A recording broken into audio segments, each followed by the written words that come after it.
What's up, everybody? Welcome back to the Game Channel. My name's AJ Gels. How y'all doing? It is time once more for the weekly show. This is episode 193. I know, holy crap, we are actually on time this week. I know, I was actually able to accomplish that. Let's all have a collective moment of happiness. I don't know. I almost said moment of silence, and that's not right. Either way, as the title says this week, we've got a lot of rumors to kind of talk about. Pretty much everything's coming from Push Square, except we are going to be going through that Bloomberg article that was talking about the PS5. That was kind of making the rounds a little bit. I don't know. I'm still considering that rumor because, again, it's just like the production numbers. It's coming from people who are involved in the production process, not Sony. I don't know. I'm just going to wait to make my final judgments until we actually hear official things from Sony. But even then, I don't think what was said in the article is that bad, but it's not good. I don't know. It's kind of a weird mixed bag sort of thing. But either way, we'll get to that when we actually get to that article. Got a bunch of stuff on Push Square because they've been reporting on a bunch of rumors this week. We're going to be watching some videos at the end, so I've got a little bit of everything in the show. I feel like there's something else I want to say, as I always feel like there's something else I want to say. Links in the description, timestamps, all that. Real quick to start off, though, this was something that was released on the Gamescom Twitter account. Apparently, dear Gamescom community, it's official. Unfortunately, Gamescom will, under no circumstances, take place on site in Cologne this year. Just like many of you, we are disappointed because as the Gamescom team, we have been working on a wonderful Gamescom 2020 for months, just like the many exhibitors. However, it is also quite clear that, quite clear to us, there we go, that in the face of the corona pandemic, we must stand united. This means that we must all be considerate of each other and reduce the risk of infections. We are, however, already working at full speed on a digital Gamescom. It is, after all, the world's biggest event for games, and that's what it should be again this year. You can already look forward to how we will celebrate the best games in Gamescom together with you and millions of gamers worldwide at the end of August, even if it will only be digital and not on location this time, because once... God damn it! For some reason, I can't read this white font on this light blue background. It's screwing with my eyes. Because one thing is certain this year too: Gamescom is and will remain the heart of gaming. See this George Costanza meme? That's kind of how I'm just like, what? We will reveal more about this in the next few weeks. Until then, stay healthy. Don't forget to hashtag stay home, play together. Your Gamescom team regarding all purchase tickets, blah, blah, blah, all that stuff. Like I said, this is on the Gamescom official Twitter. I think I saw this retweeted by Jeff Keighley, and I believe he said like Gamescom opening night is going to be the same thing. He's going to be hosting it. It's still going to be online and everything. Really, we shouldn't be super surprised about this. I think everything was kind of pointing that this was going to happen. So there you go. There's your short Gamescom update. So that's really all I wanted to do. I just kind of wanted to read through this with you guys and say, hey, Gamescom got changed. So let's move on. All right, on to our actual first article here on Bloomberg. Sony plans limited PlayStation 5 output in the first year. Article Takashi Mochizuki and Yuki Furukawa. Once again, this is a Bloomberg. That's who the authors were. Links in the description. I'm sorry, I can't get rid of this because I don't have a subscription to Bloomberg.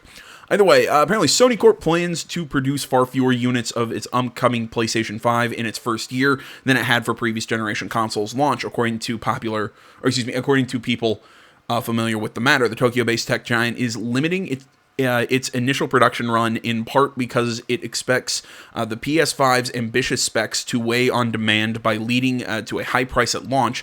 The people said, asking not to be identified because the subject is private. The global COVID-19 pandemic has affected Sony's promotional plans for the new device, but not its production capacity, they added. See, that's interesting. I was expecting the whole COVID-19 thing to affect production, but I guess not.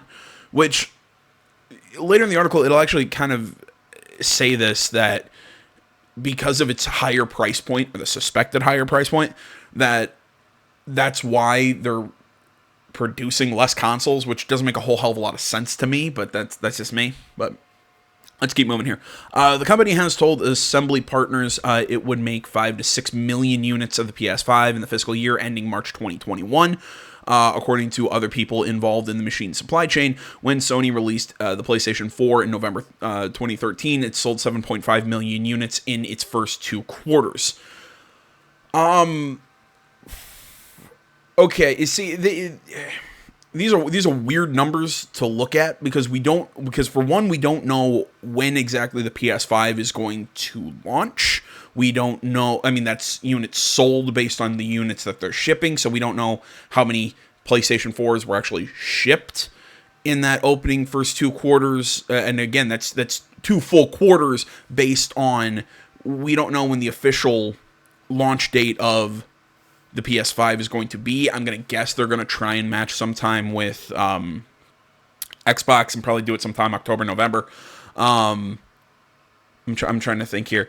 It's basically, it won't be a full 2 quarter. You know, they sold 7.5 million units in their first 2 quarters. Well, it'll really only be about a quarter and a half by the time the fiscal year ends from when the PS5 launches.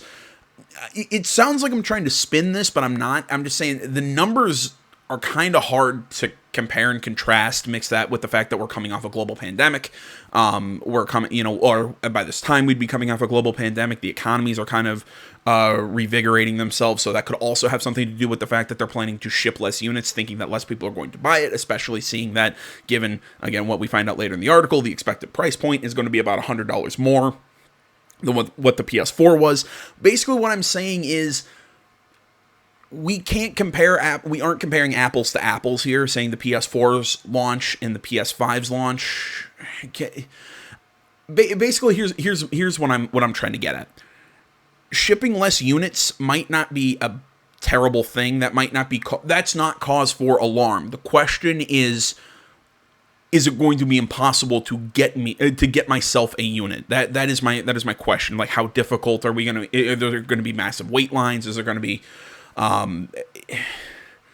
basically what I'm saying is, what is stocking? Exactly. My question is, I promise I will get this sentence out. I'm just trying to form it correctly in a way that makes sense. Basically, my question is, will there be shortages to the point where people aren't able to buy their PS5 if they want it? There we go. So I don't know. Like I said, they could be making decisions based on the current state of the world and everything. I think comparing what the PS4 did to what the PS5 did isn't necessarily a fair comparison, given what's been going on in the world lately. It's like I said, this is one of those things that this could be a problem, but I'm not willing to go out and say, to start lighting my hair on fire and go, oh my gosh, we're at DEFCON 5 sort of thing. That's my take, at least on the production element. There we go. Jeez, I don't know why I can't I can't form a sentence. The PS5's loftier price tag may also deter initial take-up. Game developers who've been creating titles for the next PlayStation anticipates its price to be in the region of $499 to $549. And Bloomberg's Intelligence's Matthew Canterman, there we go, points to increased component costs, pushing the price required for Sony to break even. Sony has struggled with its price-setting decision for the PS5 because of scarce components, Bloomberg News has reported. Again, that's not necessarily new, and in all honesty, $500 to $550 is about what I was expecting. $550 is a little higher than I was thinking. I was thinking $500 was the most likely going to be the price of the PS5 and probably the Xbox One, or the Series X, excuse me. I actually expect both of them to clock in around $500. I mean, if that's their break-even point, that's what they have to charge to break even. This is one of those that if Xbox can undercut them, that's a point in their favor. I can't argue that. That's definitely a good point in their favor. I'm not going to say it's going to kill PlayStation, but it is something that they're going to have to try and fight against, especially given the fact that Xbox does have that power advantage, which does sell to certain audiences. I don't think... I'm trying... I know in the past I've said power isn't the end-all be-all. It isn't a... It isn't the ending... Again, it's not the end-all be-all when you're trying to market a console, but if you have that power mixed with that lower price, mixed with a few other things, okay, that can really start to stack up. So I guess PlayStation doesn't want to cede the point or cede the price point, but I still think, given what has to be in the Xbox for this next generation, I think both are probably going to come in at around $500. 550. I don't think either of them are going to hit that 600 point, because I think they hit that 600. I think that is almost a death nail to each of them. I think 500 is about what they're both shooting for. I mean, I've said this. Look, I had like this weird feeling that maybe Sony could pull off 400, but you know what I mean. That's probably been a pipe dream. That's probably just been a gut feeling. But no, 500 is most likely what I was expecting. This is what I was saying at the very beginning of the show. This article is kind of a mixed bag for me, because I don't want to come out like I'm stumping or like I'm trying to spin everything for PlayStation, because yes, I am a PlayStation guy. I'm not going to lie. This generation has totally pulled me around on it. I am completely in PlayStation's camp here. But at the same time, I'm not going to try and lie to you and say that the situation is better than what it is. I'm just saying this article, to me, has not... It's everyone's, it's, oh my gosh, PlayStation 5 is going to be more expensive than PS4. Yeah, it probably was going to be more expensive, and it's $100 more expensive. Yes, I get it. That's $100 more that you have to spend on this new console, but it's tech's involved and everything. And I keep saying, especially with everything going on in the world, I get it. It kind of sucks that it costs $500, but if that's what it costs, that's what it costs. We can't really do anything about it. Does that make sense? It's one of those that I understand you don't want to pay that, that you wouldn't want it to cost that extra $100. But again, it's like I said, if that's what it costs to make this next gen unit as good as what it sounds like they're trying to make it, well, what can we do? If there's issues with, what was I saying? If there's issues with how the pricing of parts, if there's issues with getting parts, we cannot do anything about that. It's like I said, this is kind of a mixed bag. This news, what we're finding about in this article isn't necessarily good, but none of this is solid info that has been confirmed by Sony. As it says here, Sony spokesman has declined to comment, so we don't know anything specific from Sony. This is all, at this point, really, we can only consider this rumors. This is all speculation. And even then, even if we take this as gospel, okay, the production numbers sound low, but at the same time, I want to know what, how stock and everything at different retailers is going to be. There's some more questions I need answered before I freak out about that. The price really is what I was expecting anyways, so it doesn't bother me. I'm just going, yeah. And I see a lot of people who are surprised at that. It's like I said, I think so many people see this stuff as, oh my gosh, and I sit and go, well, yeah, what did you expect? I don't know. That's just my take on it. Sorry, I kind of got in the weeds there. Sony's strategy, according to several people familiar with its plans, will be to rely on the incumbent PS4 models as a bridge to get new users onto the PlayStation platform's network services, while the PS5 remains in limited supply, the people said. Currently, Sony sells the PS4 for $300 and the higher-end PS4 Pro for $400. The company may cut these prices around the time the PS5 launch to stimulate new subscribers for the PlayStation Plus membership program and PlayStation Now gaming streaming service. The people said. Sony's chief executive officer, Kenichiro Yoshida, has said the company will aim to increase recurring revenue rather than one-time hardware purchases. The PS5 production volume could still change depending on the COVID-19 situation, the people said. Sony has asked employees to work from home to mitigate the spread of the virus, and its board has been unable to meet the approved business plans for the current fiscal year. Well, again, what can you do about that? It sucks, but what can you do about it? Including those for the PlayStation unit. Meeting was originally supposed to take place. Sorry if I'm kind of skimming through this. I think we kind of hit all the main points here. Let's see here. Sony said last results for the year ended April 30th, but may be forced to push that date back due to the pandemic. The virus has already upended Sony's promotional plans. Company may forego hosting a public press conference for the PlayStation 5 release date and price unveiling due to infection fears. Recently, it was forced to reveal the DualSense PS5 controller in a hurry fashion, according to people informed on the matter. Honestly, I think what they did with the controller was perfect. I thought it worked fine. I don't think they need to do anything big or special. I say just do a state of play on the PS5 and just talk about what's coming out for the PS5 itself, the launch date, price, all that. Do that somewhere in the next month and a half, month or so, kind of as a replacement for E3. That's my take. But again, I'm some dude sitting in a dark room right now. You know, I'm not a Sony executive, so who the hell knows?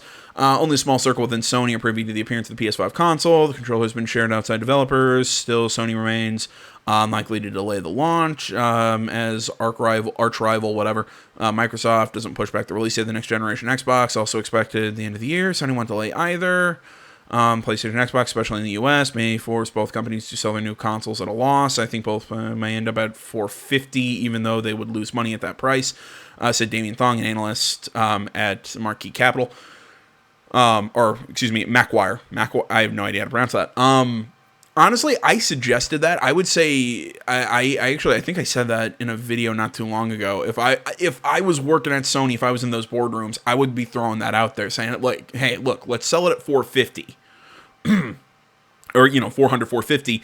We take the loss, but hope to make up some of that loss not only in sales, but we also make that up in goodwill with our consumer base, and we try and just outsell.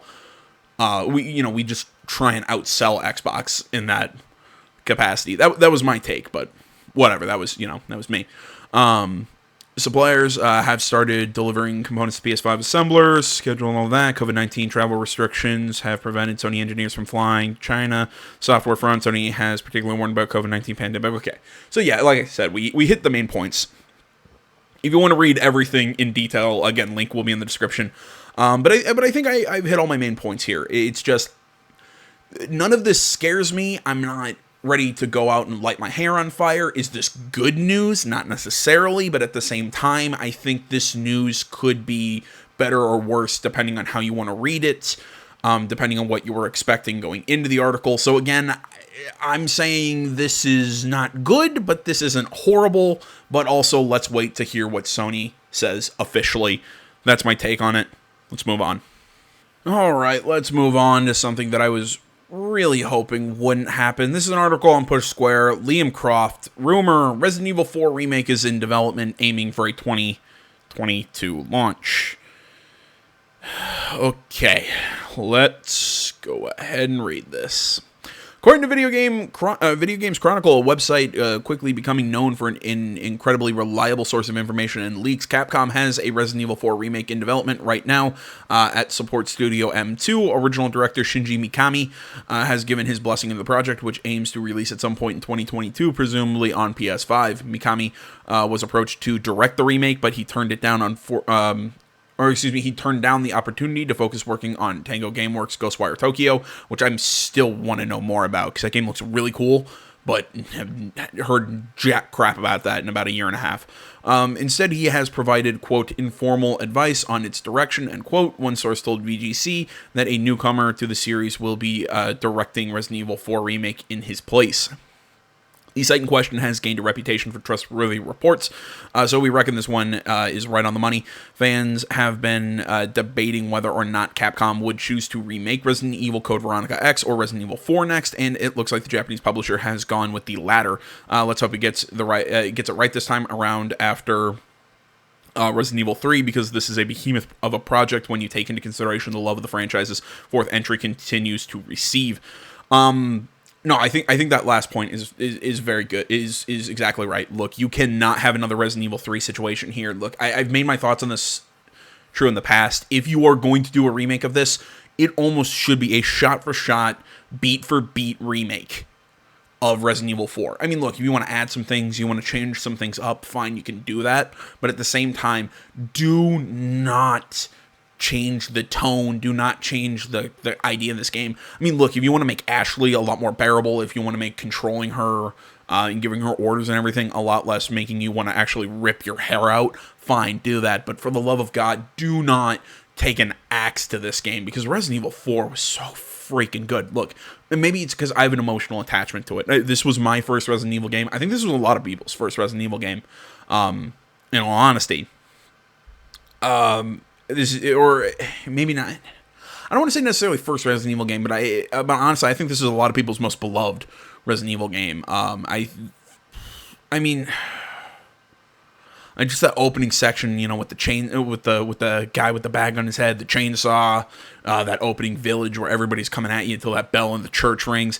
Just the game was amazing, and I just am really afraid they are going to do what they did with Resident Evil 3 and turn it into an action game and just crap all over it. This is really a short one. I don't have a whole lot else to say about this because I've really kind of covered this in the past, but apparently the rumor is out there that Resident Evil 4 Remake is in development. Apparently it's got the original, what was his position? Was it the original, original director? Okay, that's what I thought. I just didn't want to say director and be completely wrong.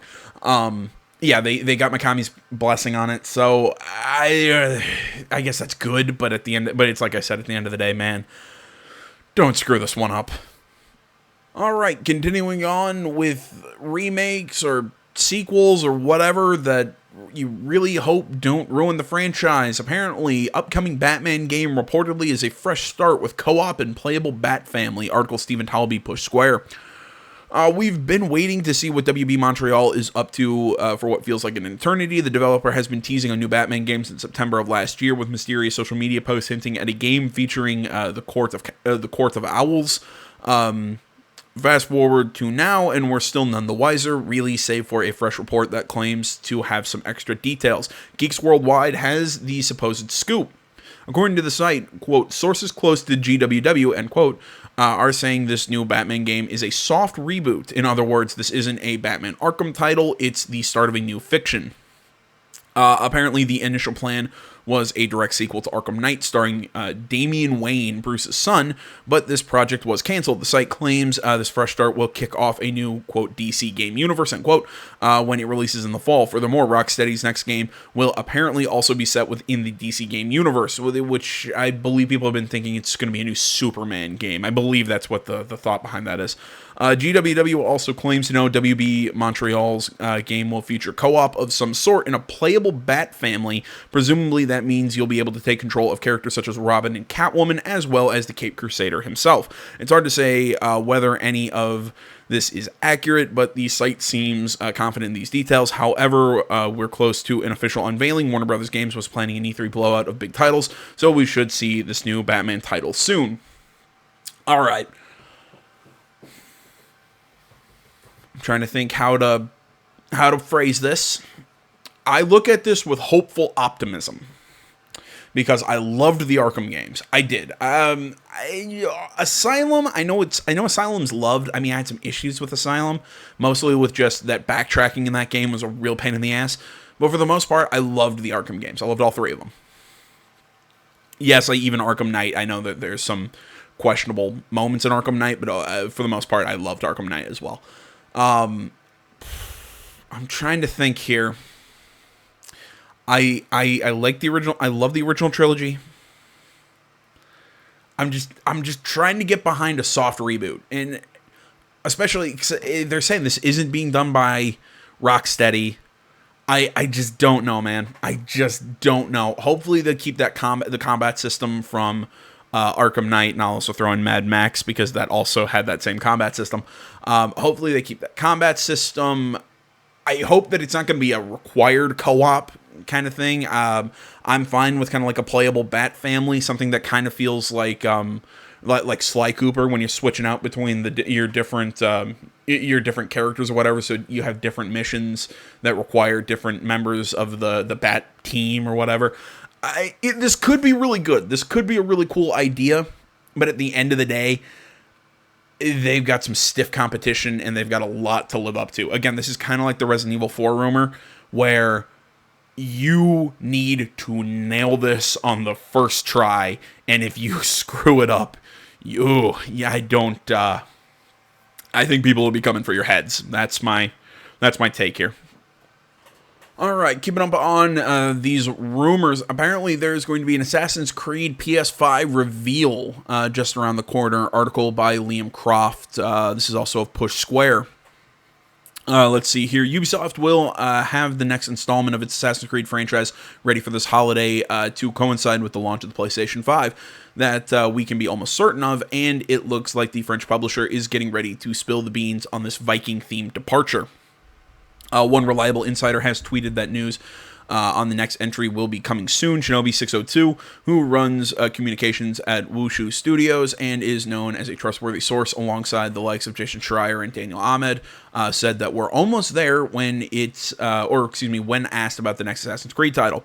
It's it's a fairly vague response, but with where the industry is heading right now, we can see some sort of announcement taking place next month. Rumblings of multiple Xbox Series X events are doing the rounds, while Sony will have to talk about the PS5 once more sooner or later. A next-gen version of Assassin's Creed would suit one of those console reveals perfectly. As for the game itself, it is all but certain to feature Vikings. Assassin's Creed Ragnarok is the supposed name, but that has since been debunked. Whatever it's called, excuse me, I'm sorry, my eyes are really starting to hurt. I'm starting to get a little bit of a headache here.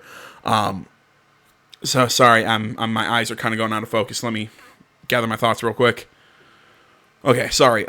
Whatever it's called, or the time period it features. However, we're very excited to learn more. How are your hype levels doing? Honestly, my hype levels are not very high. Honestly, I didn't hate Odyssey, but the game to me was severely underwhelming. It felt like they just tried to reskin Odyssey. They tried to reskin Origins. They tried to throw in bits and pieces of other Assassin's Creed games that just didn't work for me. I think my favorite part was the cultist menu, but the story I could have taken or leaving it. I just didn't care. It had some modern day stuff, but even then it wasn't that engrossing, and I didn't really see how it connected the stuff from Origins into the stuff from Odyssey. It did not click with me, and that's kind of sad because I was actually really looking forward to it because I really liked where they were going with some of the dialogue, the idea of the dialogue options. I was really liking, or how they were making it more of an RPG. I liked the idea that you'd see the war between Sparta and Athens, which they really just that mechanic was there, but they did nothing with it. Honestly,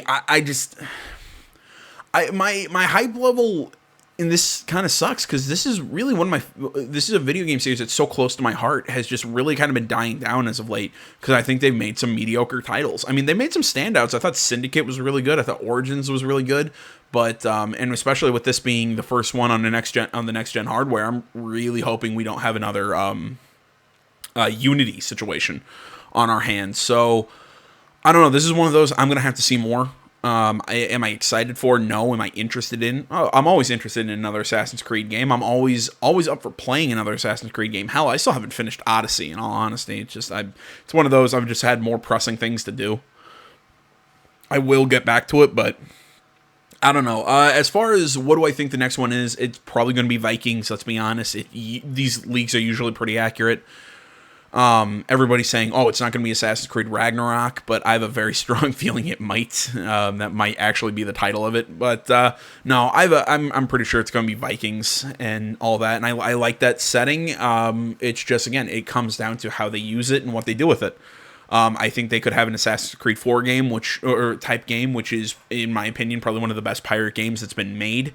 Granted, maybe not one of the best Assassin's Creed games, but how to put it, it's probably my favorite Assassin's Creed game, but let's be honest, it was more of a pirate game than it was an Assassin's Creed game, whatever. But whatever I'm saying here is they can try and play with their theme and everything, and hopefully it's more like Assassin's Creed 4, where they make a great Viking game, and hopefully also as well a great Assassin's Creed game. But whatever, it's like I said, I sit here and say, I hope that this game delivers. I hope that it really gets me back into the franchise. Mostly, it's not even necessarily Assassin's Creed that I'm kind of wary about. It's more or less Ubisoft. I've really kind of fallen out of love with them. So I don't know. Hopefully this one can really kind of get me back into it. But at this point in time, I'm not super excited. I'll just kind of have to, kind of wait and see, sort of thing. All right, guys. As I was mentioning there at the end of that last article, my head is really starting to hurt right now. We're gonna watch this quick trailer. I'm gonna have some reactions to it. This is for the Dark Picture Anthologies. This is Little Hope. This is kind of the sequel, the next chapter, whatever, to Man of Medan. So this should have the launch date and everything on it. I did have one more article from Push Square, but it was super short. There really wasn't a lot of meat to it. Basically, it's saying, hey, all these rumors that Days Gone, Last of Us Part 2, Gran Turismo Sport, a few other things are coming over to PC. No. Sony has officially said, no, those games are not happening. I'm sorry to kind of cut things. I cut one article and one other video that I might do tomorrow or the next day just on its own. I want to take a look at the gameplay reveal for XCOM Chimera Squad, which is a game that I really hadn't heard about until last week, but I'm actually kind of interested in. So we'll take a look at it, but it's about 6 minutes or something, and my eyes are really starting to hurt looking at like the light of my PC. So I'm gonna, like I said, we're gonna do this video, and we'll close out.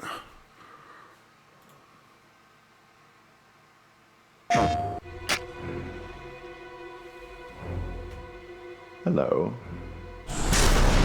You survived the Man of Medan, so no doubt you discovered that the legend had a glimmer of truth to it. Now, I wanted to show you this. Don't be put off by the title. I'm sure there's nothing to worry about. See, this guy, the curator, I think was the standout of Man of Medan. He was the best fucking part of that game. Look, I liked Medan. I liked the Man of Medan. I had a lot of fun with it because I loved Supermassives. I think the game looked good. I liked the writing teams and everything. I like their take on this sort of multi-character Telltale sort of narrative adventure game thing that sort of narrative adventure style that Telltale had kind of brought back into the nomenclature. I don't know, that's the best word I got. I liked what Telltale did, but I really liked what Supermassive did with Until Dawn. Man of Medan was kind of like a nice short little vignette of, maybe not vignette isn't exactly correct, but again, it's what I'm going with. It was sort of a nice short kind of anthology kind of story in the vein of what Until Dawn did. Honestly, I'm really hoping for more of the same out of Little Hope. I just want a good story that's about 2 or 3 hours long that I can complete in a couple sittings. And just with good characters, a good story, a good hook, just everything to kind of pull me along with it. I hope it's a little less easy to see through than what Man of Medan was, but all in all, I have high hopes for Little Hope. And again, it's like I said, kind of back onto what I was originally pausing to say. The curator here, I want more of him. He was so fun, just so well performed. Anyway, the story of Little Hope will take you to a place that has a dark history. A place that, like many such towns in 1692, was gripped by the fear of witchcraft. It was a place where neighbor denounced neighbor. And it was a place where self-styled witch-finders dispensed the cruelest of punishments. So much death. The true question... Again, the curator's so good. I have a very strong feeling that this is that the story is gonna take us kind of, especially with what we're seeing here, that we're gonna kind of jump back and forth between modern day, or at least modern day, whatever the modern day. Because I think this, from the look of the characters and everything, I think the game, the game takes place in probably like the 70s or the 80s. But either way, swapping back and forth between what is the more modern period of the game and the old-timey sort of Salem witch trial period of the game.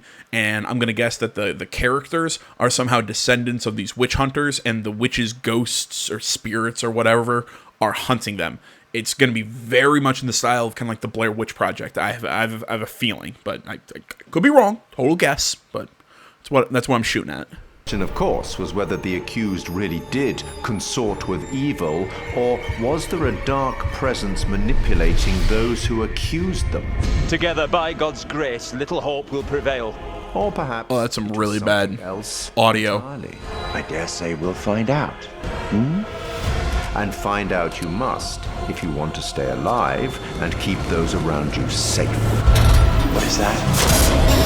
One thing you will certainly discover is that all that suffering, all that malice, leaves a profound effect. It creates repercussions. There are always repercussions.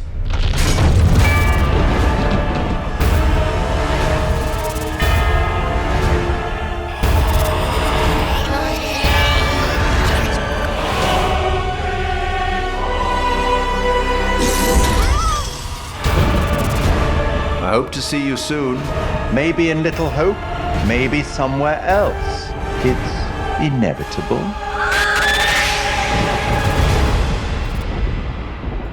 Nah, man, I'm in. Summer 2020. I believe pre-orders are currently live for the game. No, I think I said all I really have to say about Little Hope. I'm excited. I like the concept of it. It looks great. I don't know. I mean, I'm kind of hoping. I'm kind of wondering if this is the one that they're actually gonna go full on supernatural with things, or if it's gonna be kind of like Man of Medan and Until Dawn, where Until Dawn kind of had the best of both worlds, because it was constantly making you ask the question: is there something supernatural going on? Is this a slasher flick? Like what is happening?